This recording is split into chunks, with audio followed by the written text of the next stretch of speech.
I'm Rob Boyle. I'm the Marketing Operations Director at Airswift. Today I'm in the Six and Flow offices talking to Rich about HubSpot and how it can be used in recruitment to drive business growth.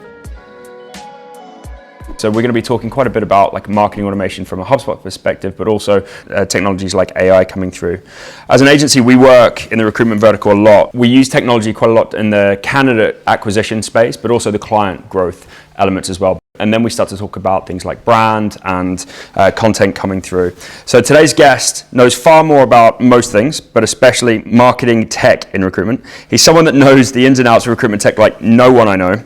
And to quickly introduce myself before I kind of hand over the reins and start peppering him with questions, my name is Richard Wood. I'm the CEO at Six and Flow.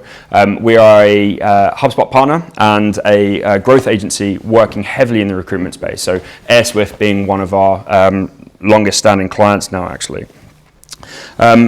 So sitting with me today, I have Rob Boyle, Director of Marketing Operations at Airswift and one of our longest standing customers. Rob owns the tech stack across Airswift and is far smarter than I will ever be with much better hair. So thanks for joining us, Rob. Again, appreciate you coming in. So I'm going to ask a bunch of questions and I'm going to open up for you guys about this. We'd really like this to be as interactive as possible. So if you have any questions, please do jump in and pipe up, and I will make space at the end of them as well. But to kick it off, give us a bit of an understanding of who you are and how Airswift operates as a recruitment consultancy. Yep, so I'm Rob Boyle. As Rich said, I'm the Marketing Ops Director at Airswift. We are a STEM recruiter. We recruit in 60 countries worldwide. We have about 8,000 contractors on our books at the moment, and I've been using HubSpot for 6 years now. We've used it for the marketing hub, sales hub, operations hub, and our website is built on HubSpot as well. So what does your tech stack look like? So it's HubSpot. Bullhorn is our applicant tracking system, and we also have some internal technology that we're developing for onboarding, time and expense management, and the candidate experience, which is called Airswift Digital. We also use Dynamics for another service line that we run called Global Employment, or Employer of Record Services, which the sales team use different approaches. So my role is to kind of stitch those platforms together and make sure they're talking to each other. How many of you in this room use Bullhorn? There must be a few of you, yeah. Okay. So how do you use Bullhorn in tandem with HubSpot? So Bullhorn is the main platform for all of our recruiters. Our sales processes run through Bullhorn as well. And so any candidate interactions and opportunity requirement creation is in Bullhorn. All of that data comes into HubSpot, feeds HubSpot, and tells us how to run our marketing campaigns, where we should focus, how to segment different people. So it's a two-way sync. We've got that information coming through on candidate side, client side, lead side, and the deals as well, the opportunities and requirements. So talk us through your HubSpot journey and how Airswift are currently using HubSpot across the group. So HubSpot, I joined Airswift 2018, April 2018. We had GDPR coming in May, so we were just going through the process of moving from Salesforce to Bullhorn and HubSpot, and I was given the task of implementing HubSpot, dealing with GDPR, making sure we're completely compliant, and then getting the systems talking.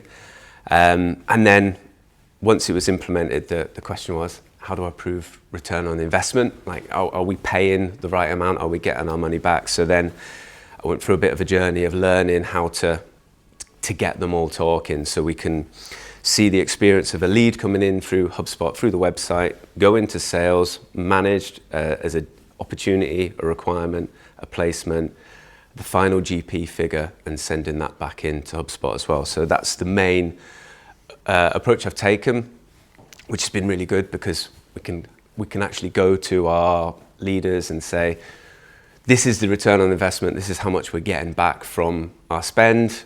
Can we invest more, or can we focus in this area or focus less in this area? And in terms of, so you're talking about like being able to go back to your leaders with kind of real data about ROI and things like that. What is the impact that HubSpot has had for Airswift? The most powerful impact has been about data, like having that data to hand, so we can see how page views will break down into leads generated, which will break down into conversion to sales and new contractors or new permanent placements added. So we can actually talk numbers. We don't just say, look, we're growing impressions or we're getting more traffic to the website. It's when we do this, the number funnels down to this end figure of GP.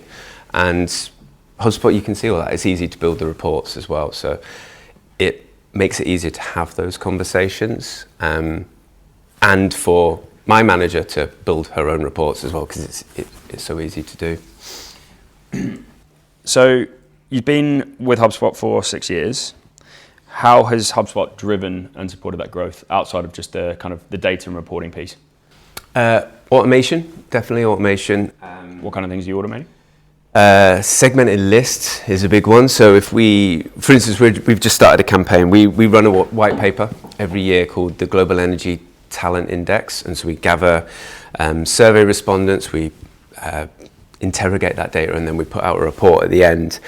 It's quite a time-consuming process, but because we can automate lists, we know that this person is in the energy sector, they're a candidate, or they're a client. We need to market to them each year to get them to complete the survey or to actually read the survey. So list management's been a really powerful one. Workflows as well, so lead management. If a lead comes in, we know from what they put on the form that they need to go to this region or this salesperson, and then go into Bullhorn and then send the email and track all of that. So workflows, data management, segmentation of lists. The other one is the website as well, so we can see all of the session data for each individual page because it's connected to Google Search Console. So all of that is in one place. So what previously would have taken days or weeks to pull a report together is now an hour at most.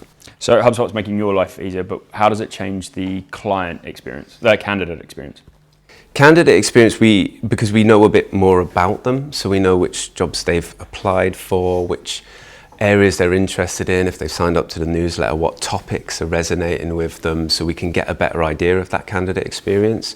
And as we integrate it more with our candidate portal, we'll have a better understanding of this person has visited the website, applied for a job, but not registered for the candidate portal, or they've applied for a job, they've not heard back for a while, so we need to nudge recruitment to follow up with that person. All of those little touch points will make the candidate experience more fluid. Nice.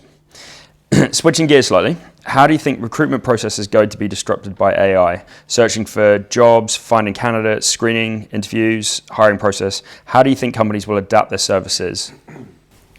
It can work both ways, I think. So it's going to be easier to apply for jobs, so you're going to have a higher volume of candidates applying. Those applications can be more relevant because you can use AI to say, match my cover letter to this specific job description. That can be overwhelming if you've got lots of applications to sift through. So I think if AI can assist with the review process and free up the recruiter to spend more time talking to people or using their better judgment, their soft skills, that will be a good thing. If we're overwhelmed with applications or AI spam or fake jobs, I think that is going to be a problem. And so it's going to have to be carefully managed, and you're going to need the soft skills to manage it. I think we can't rely on AI. How do you see recruiters managing that process though? So you're talking about so you're now using AI on both sides of the equation. So the candidate's using it, the recruiters are using it. How do you see that process being managed in a way that you're still able to sift out the good candidates? Well, one of the things we're developing is our candidate matching technology. So when someone registers for our portal, we'll be able to say this person is relevant for these jobs. And a lot of the people that we hire are passive candidates. They're not actively applying for jobs, but they might be in the database. So having that candidate matching is going to be good because we can get to that candidate faster, so before our competitors can, and we can get on the phone, we can actually have that conversation and say, we think you're going to be perfect for this role. Can we put you forward? That's going to be a real positive experience when that's fully implemented. One of the biggest challenges with AI is the data piece. So like shitty data in, shitty answers out. And typically recruitment consultancies often have data sets that aren't the cleanest in terms of structure or the kind of quality of data in there. How do you see recruiters, these are all questions that I've not actually prepped them with, by the way, so apologies for this, mate, I'm putting them on the spot, but how do recruiters then deal with that shitty data? It's going to take a big cleanup, and we've got this challenge. We've got 1.5 million people in the database, but it's unclear how many are active because they may have moved on, they may have passed away, they may have retired. So we have a bit of a cleanup to do. I think the longer we rely on manual data entry, the worse that will get. So that's where AI can clean up. That we know from this candidate CV that their location is here, and we need to fill in that field on Bullhorn that country is in this place. They're going to be relevant for these jobs. But what we need to do really is focus more on the processes of data entry and automate more of that. So it's less, we need to make sure that you filled in this field on this record and it just being automatically done. But we can't rely on AI to do that. So we've got to kind of manually look at all of those processes and where those data issues come from. Hiya. Hi, sorry, and how does LinkedIn come into that equation? If LinkedIn is self-managed, like, and updating its own data, how are you dealing with that? So you can use... Good question. I'm going to add on to that question, because the other question I was going to ask is how are Airswift using third-party data sources alongside your data? Yeah, so you can use LinkedIn Recruiter Connect on your Resource Connect. We don't have that set up because we don't want to automate data entry yet. So we're still relying on someone reviewing that profile in LinkedIn and then putting them in. We also use Zoom Info and Clearbit to augment the data. So not like the critical data about a candidate or a client, but things that can add to it. So the company, the industry they work in, size of the company, that type of thing, that augmented data. But then when it comes to a contact record, we still need to do that manually for the time being. But LinkedIn should be more up to date. It depends on the person, doesn't it? It depends on that candidate, how often they're going to update their LinkedIn profile. Do they update it before their CV? If they're a passive candidate, they might not have updated it for 8 years, but they're still getting those applications. Are you asking from experience? How have you managed it? It's just when you say you're creating a database, so you're creating matching technology, it's looking at like reprocessing 1.5 million records when you have like this LinkedIn sort of Microsoft product that's self-fulfilling in terms of like updating its own data. Yeah. And it's like nobody wants to be paying LinkedIn, for 250, 300 quid per license. And that's the big challenge is getting your database into a state that you can actually use. But it's such a challenge when do you sort of just give up and say, right, we're going to use LinkedIn for that? Yeah. Or do you actually put all the effort in, as you say, and say, right, do you know what? It's actually worth going through that process. Yeah, and what percentage do you fully do it yourself or outsource? Like you could 100% rely on LinkedIn, or you could say, right, we'll look at 30%, we'll automate, or 50%, and so it's making that decision. We haven't set up the automated LinkedIn Recruiter System Connect because of concerns about they would know everything about our contracts and when they end and how do they use that data. So we're still a bit unsure about how much we can rely on it. Okay, cool. Thank you. So AI still relatively new technology. So it is a lot of the people in the space are learning on the job. Like people are playing with it, understanding it to a certain degree. What is your personal experience with AI? So I've been testing it for a while. So past couple of years I've been running experiments, but not on the Airswift website and system because I don't want to be liable for that. So I'll build my own websites in my spare time and try and learn about AI, how we can use it for different processes. So I built a programmatic SEO website, so using data from a data source about climate and emissions. I use that to create automated pages about every country, their emissions history, how they invest in renewable energy, what the trends are for them in terms of the environment. And so I used that an LLM to help me build that, and I've used ChatGPT to build aspects of it, WordPress plugins and the like. So I've experimented quite a bit. There's some really good tools out there, Claude, and obviously ChatGPT are great, Koala for content writing. And so yeah, I'll just keep playing with those tools and testing it. And then if it works and it could be something that's scalable and safe and legal, then I will suggest whether we can use it at Airswift. Who in this room is kind of playing around with AI so far? And not to put you on the spot, but what kind of things are you doing with it so far? We're doing it inside our actual product that we sell, so it's doing a lot of analysis, a lot of heavy lifting for us. One of the products we sell is all around employee engagement, and not everybody in their business might be an expert on what are the best questions to ask on an employee onboarding experience. And so we have AI that helps craft their surveys and whatnot on the side. Kind of a lot of things that our human people scientists have actually written on our website. Yep. And we use that to augment what the AI would generate. That's great. So it's like personalization at scale, isn't it? Yeah. Based on what we know about this person, you should be asking these questions. Yeah, exactly. But we've not used it in a sales capacity yet. We've just used it inside the product.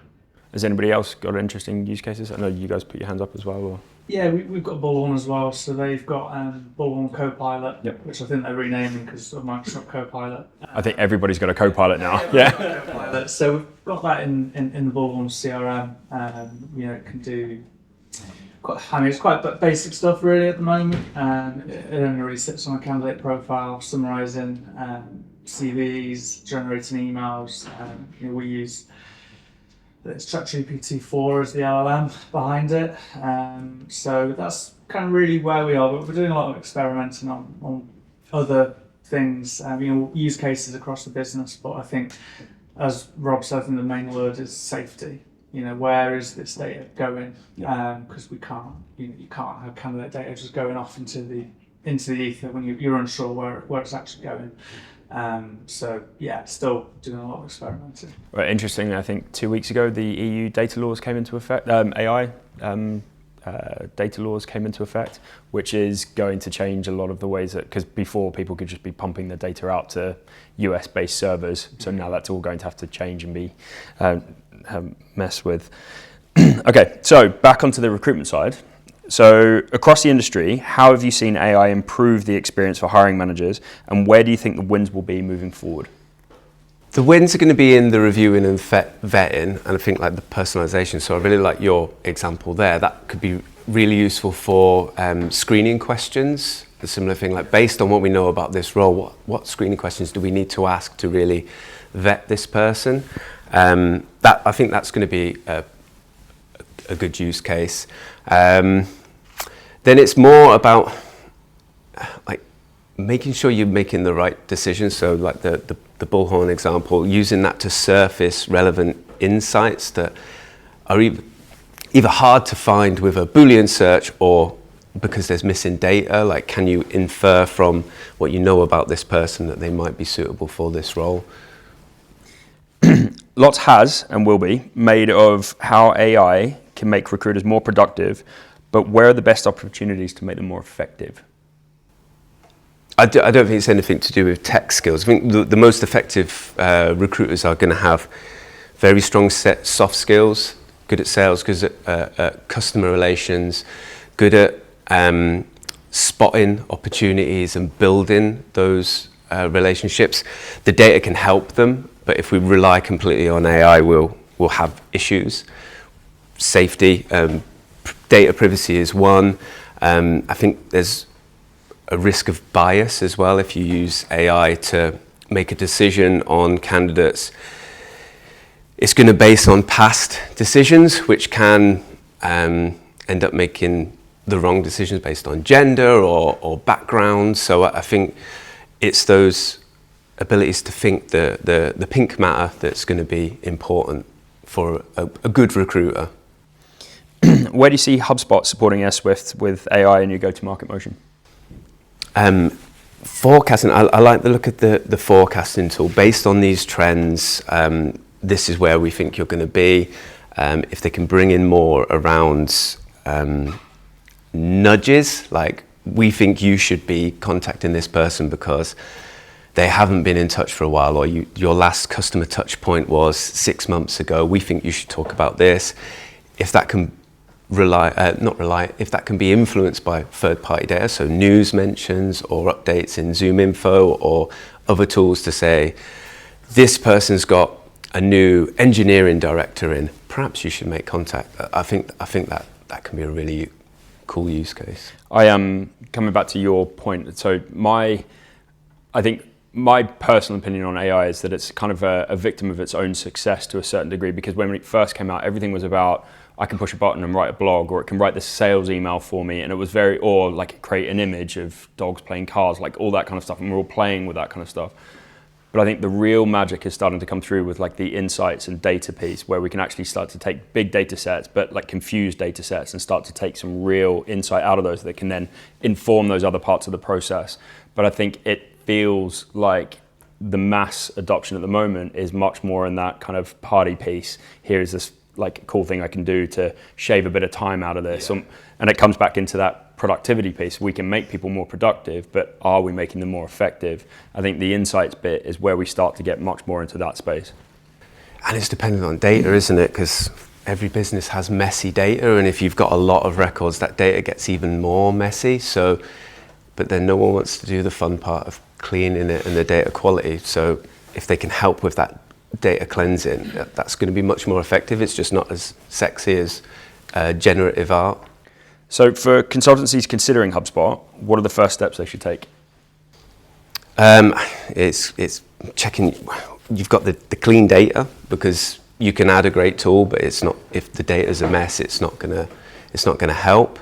And I'd say just test it in a small use case. So we started with the Marketing Hub, a few licenses, gradually expanded to operations and service, then the CMS, and then sales. So you don't have to sign up for everything at once. You can just test it in use case and make sure it syncs with whatever tools you use. So it syncs with Bullhorn. It syncs with most tools, but you do have to check that it will, and that it has an API. You're not reliant on a tool like Zapier to integrate the two. What was the tipping point? So Airswift, and I think it predates you slightly, but hopefully you've got some insight onto it. But what was the tipping point for Airswift to go from, we're using Bullhorn, let's bring in kind of a marketing automation tool?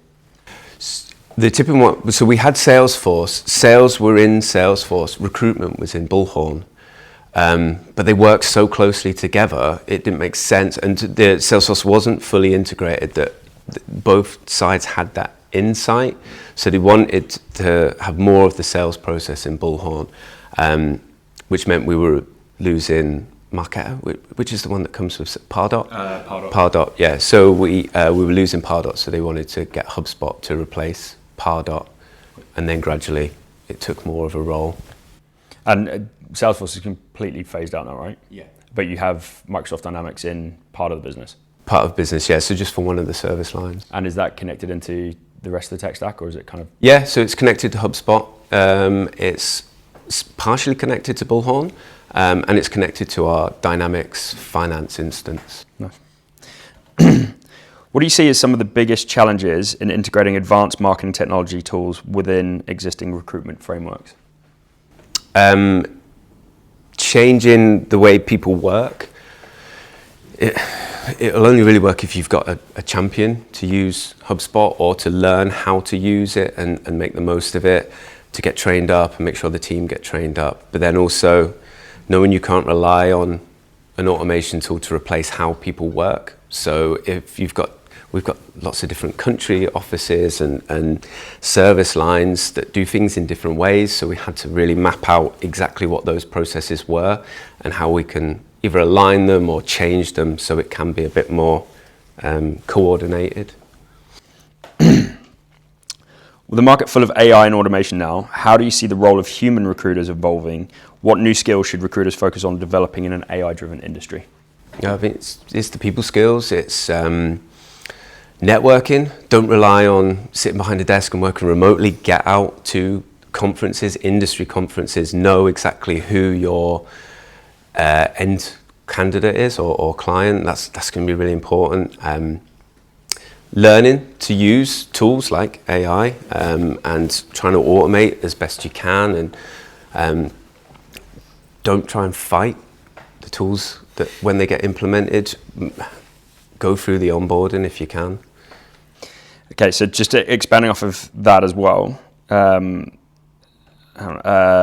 we know that data is a huge influence on new technology.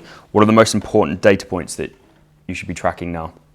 I'd start closest to the money. So go from your placement data and your finance data, make sure that's completely clean, there's no gaps. Then work back requirements. So do you know the industry of each requirement, the location, are those gaps all filled in? Then your opportunities, and then you're looking at your leads and your clients and your candidates. But the candidates, there's going to be more records. Start closer to the money by the placements, it's easier to make decisions. We make more money in this market, or these types of roles, or with this client, let's focus in there. I love that, starting closest to the money. I've not heard it positioned like that before. What metrics or KPIs have proven most effective in assessing the impact of HubSpot at Airswift?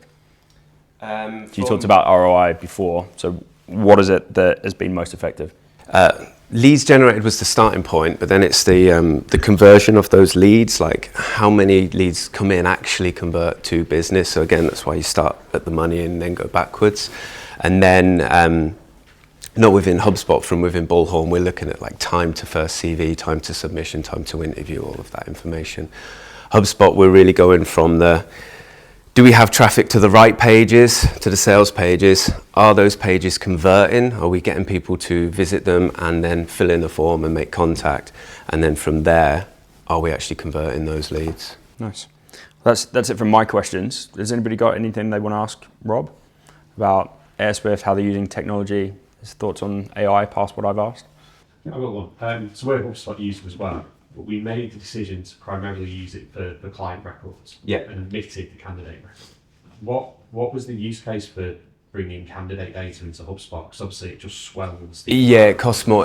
That's a good point, actually. So our sync with Bullhorn, it's leads and clients are all synced. Candidates only some. So if they're coming in via HubSpot, we will have them in, or they're a contractor or like an active one, we will have in HubSpot as a marketing contact. The majority would be non-marketing if we're not using them, because that recruitment experience is done through Bullhorn or one-to-one. But yeah, your costs would be huge because it's on a contact record, whereas Bullhorn, it's more on a license record. You could market active candidates or engaged candidates as a marketing. Yeah. Okay. Yeah, which keeps the numbers down, but it does swell quite easily. Yeah, all right, but that's thanks. Cheers.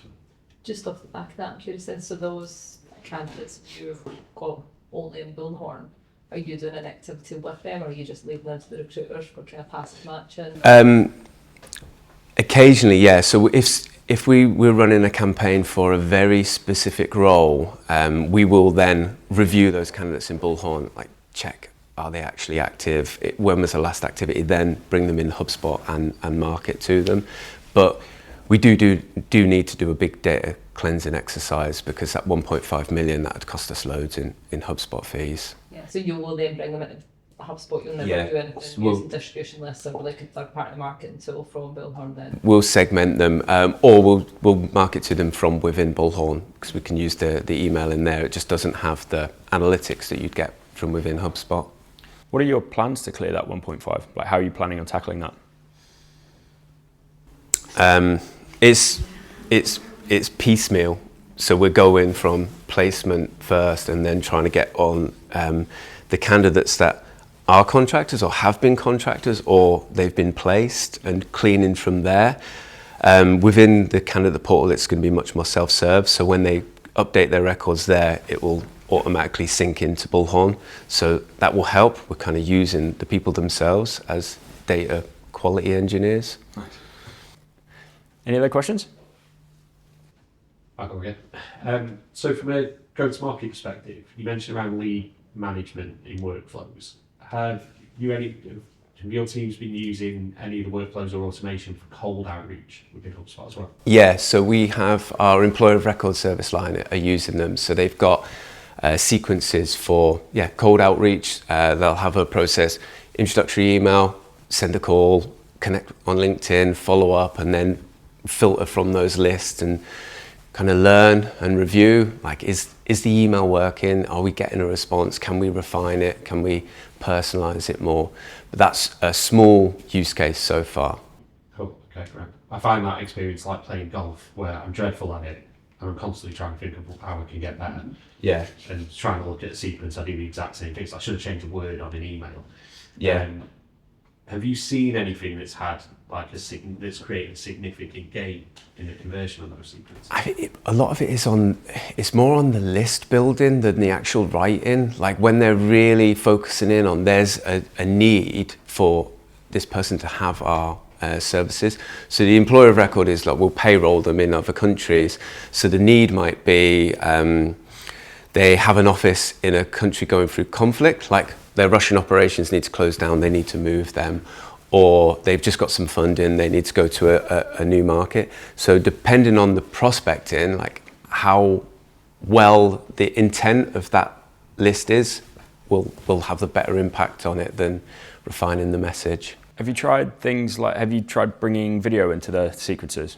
Yeah.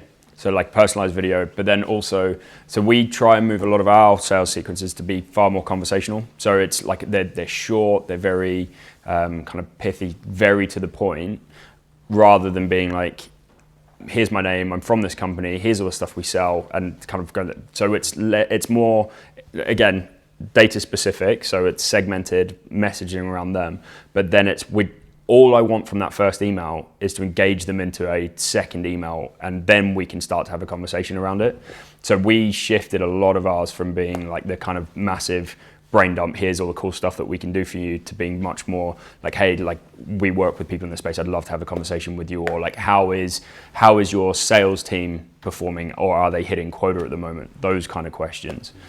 Slightly different in the recruitment space, but I would experiment with trying to make it a bit more conversational as well. I haven't seen your sequences, obviously, but That's helpful. Thanks. Just adding to that, one of the sales reps did say that she used to send a lot of information, so it'd be lots of flyers or links or like multiple call to actions, and as soon as she cut it down to just, here's one thing I want from you, basically, can we have a chat? It was much more effective. Okay, cool. Thank you. no worries. Any other questions? No. Okay, great. Thank you, Rob. I really appreciate you coming in, and thank you for all coming in. And you're welcome to stay, have more coffee, eat more food, and just hang out with us and the wider team as well, because otherwise it's all going to go in the bin. Thank you very much. Thanks, dude.